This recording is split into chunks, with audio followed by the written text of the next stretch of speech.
Kampanye berkelas demi pemilu berkualitas.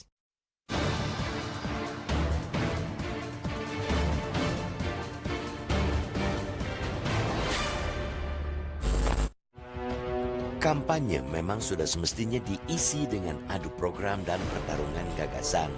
Apalagi bagi kaum muda yang melek politik, mereka jelas enggan dijejali kampanye yang tidak mencerdaskan, model kampanye hura-hura yang sekadar kemasan.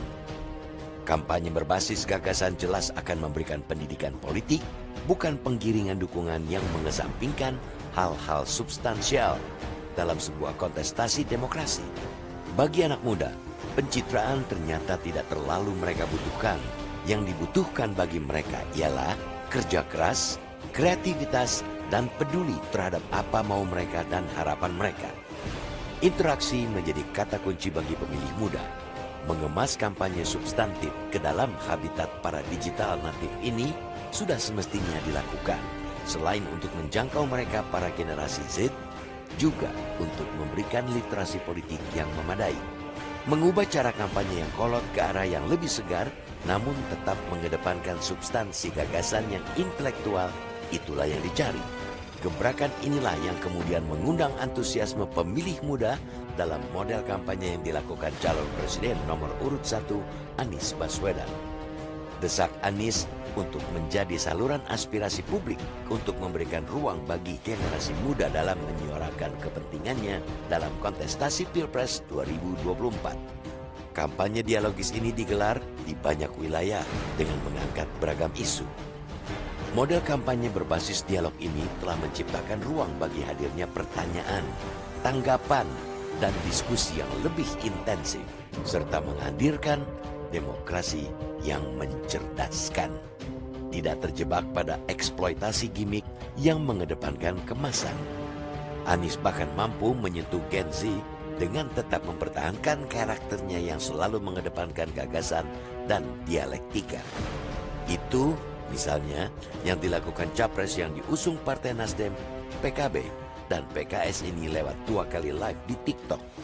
Kampanye santai ini bahkan diikuti langsung oleh lebih dari 300.000 anak muda.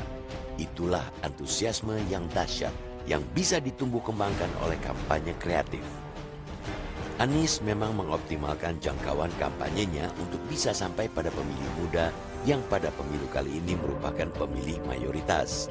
Apalagi sejumlah lembaga survei mengidentifikasi pemilih yang masih gamang dan belum menentukan pilihan masih tinggi, bahkan ada yang menyebut di atas 30%. Mereka juga diidentifikasi sebagai pemilih kelas menengah perkotaan dan pemilih usia muda.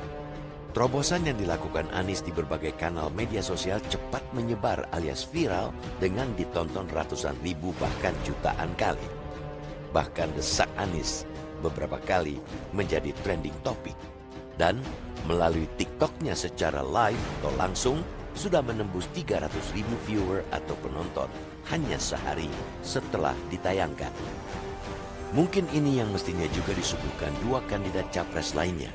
Kampanye yang ngetrend dan interaktif, namun tetap substantif, bukan sekadar aktivitas joget atau sekadar menyebar pamflet dan baliho besar-besar tanpa interaksi dan saluran aspirasi. Menghadirkan kampanye inklusif yang mampu menjadi saluran seluruh segmen pemilih ialah jalan ampuh melawan apatisme. Kampanye kreatif itu juga bisa merangsang keterlibatan aktif pemilih, terutama anak muda, dan menciptakan interaksi yang lebih nyata dan merangsang partisipasi aktif. Rakyat Indonesia harus merasakan pemilu yang berkelas, merasakan Pilpres disesaki kampanye tentang gagasan yang bernas, sehingga tercipta demokrasi yang berkualitas.